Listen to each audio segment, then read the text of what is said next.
great fan of coasters.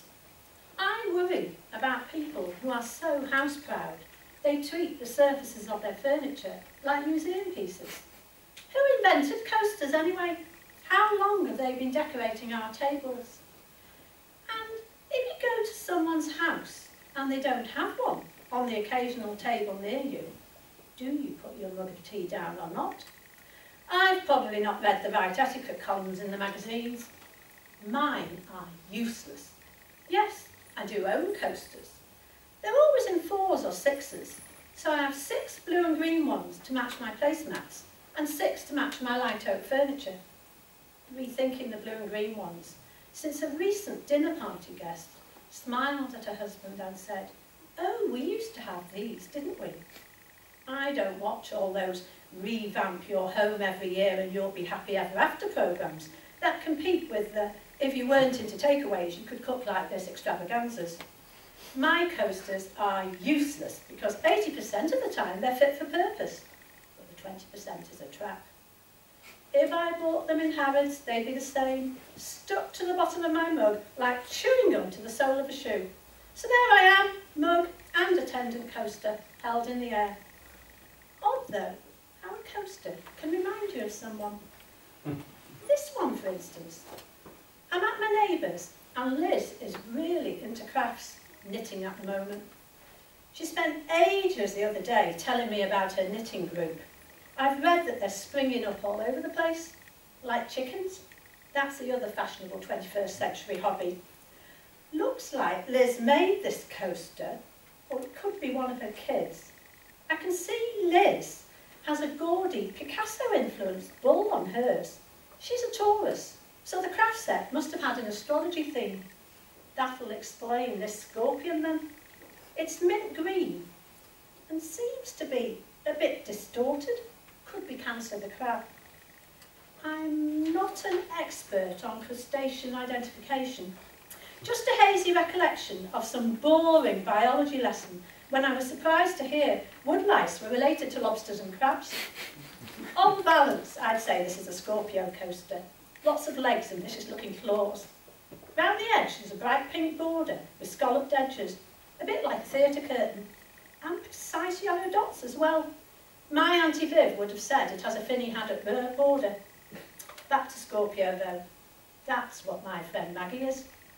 Maggie is still looking for Mr. Right, with a knack for finding Mr. Wrong. Yesterday, Maggie flew to Sharm el-Sheikh by herself.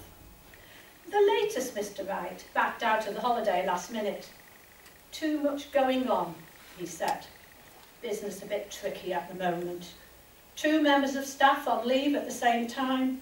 My mother's still recovering from her op. They never let her down by halves. She's booked into a hotel next to a diving school. A hotel where lots of divers go. Plenty of fit men then. I can see the logic. But Maggie can't swim. Not a stroke. Still, she's hoping to land a diver. She's always on dating sites. The current favourite had a promising name. Plenty of fish. Trouble is, she's the one who gets entangled in the net. Men can tell her anything, and they do. Over the past year or 2, she's learned a little. That cuddly men are often overweight, and recent photos are in short supply. She was gracious to a man she met in a pub when he showed up in a ballerina sky blue tutu. 1 hasty drink and a quick getaway. She's not wary enough, hasn't learned to read between the lines. Take the last but one Romeo. Working with the probation service alerted me straight away. I knew before she said any more in her breathing. I've a new man, isn't it exciting? Voice, but he was not squeaky clean. Not PC, translated, as he was not, nor was ever likely to be, a police officer. Transpired that he eventually got round to telling her he had served a 5-year jail sentence. Something to do with counterfeit goods, or so he said.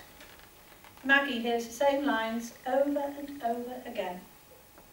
My wife took off, left a load of bills, all on my credit card. She just watched soaps all the time, let herself go, went off sex after the children. Just waiting to sell my villa in Spain. My business is coming up on Dragon's Den. When she gets back next week from Egypt, she'll be tanned and raring to go. I'll listen to the latest law dangled in front of her, and maybe I'll think of coasters. My Auntie Viv's voice too, muttering like she used to. Useless articles, they're neither use nor ornament. And she was not referring to coasters.